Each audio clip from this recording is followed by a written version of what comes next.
everyone, thank you for tuning in. This is Suzette Volcy, and this is day 2 of the Transformation Daniel 21-day fast. Now, I really want to update you on how my day has gone. My day started exactly at 6 a.m. this morning with prayer and devotion. Now, my church, we started a prayer line for this fast. We meet exactly at 6:30 every morning where we pray together and we get this day kicked off just right. Now, on the first video, I encourage you to think on 3 things. There were 3 words that are direction, protection, and prosperity. On this video, I think I would like to concentrate on the word direction with you. On our prayer line, we were able to draw our reading this morning from Psalm 25. If you have a chance, please read it. And I also want to take this moment to invite you on the prayer line. If you're a Creole speaker, inbox me if you are interested.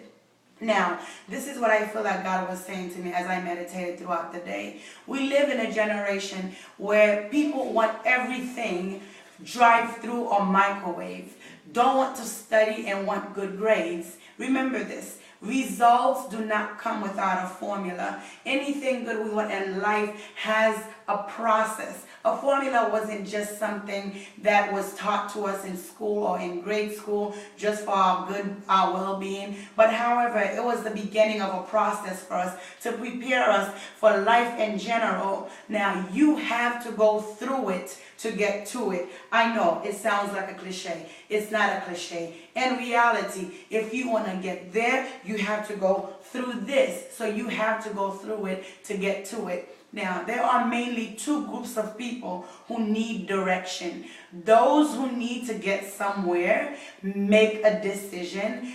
Being smart, they plan ahead. And there are those who are on their way there, never planned anything, finally figured out that they're lost, and they figured they need direction. But you know what? Both groups have something in common. They figured out that they need direction, whether before or after or during. But all I know is that I can relate to both groups. I can remember numerous times where I have gone my way and later realized that I had no direction. Now God was dealing with that, God was dealing with me on that. He began to speak to me concerning taking pride and arrogance, humbling myself before him, which is humility. If I can add humility to his instructions, to receiving his teachings, I can get direction, which is guidance. And plus, that includes his supervision. Now, David in Psalm 25 realized that he needed God's direction, so he went and seek God's direction. In verse 4 to 5, he said, Lord, please show me your ways, teach me your paths. Lead me in your truth and teach me, for you are the God of my salvation.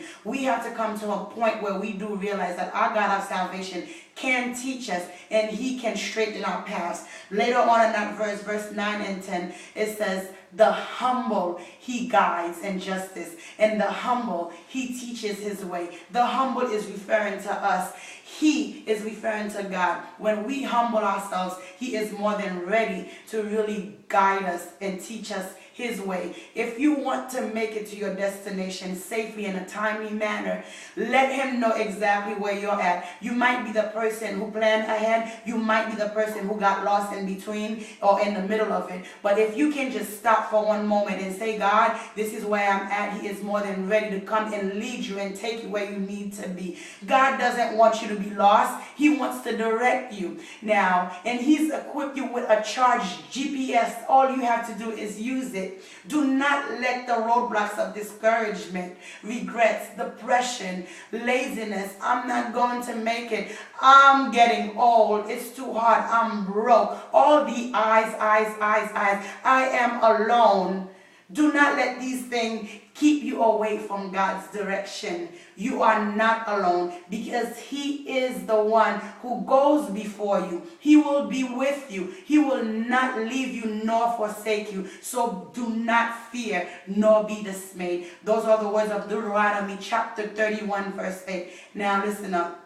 Let's fast forward this year with anticipation, knowing our Father wants to direct us, but we need to heed to his instruction. with humility, and we will receive his direction.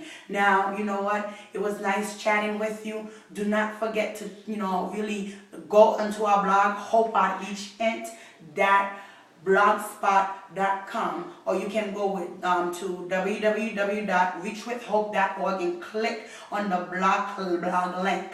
Okay, blog link. Thank you for tuning in again. I hope to hear from you. Leave us your comments, your concerns, your experience. I want to do this with you. You said you'll do it with me, so do it with me. I love you. May God bless you. Until next time. Bye-bye.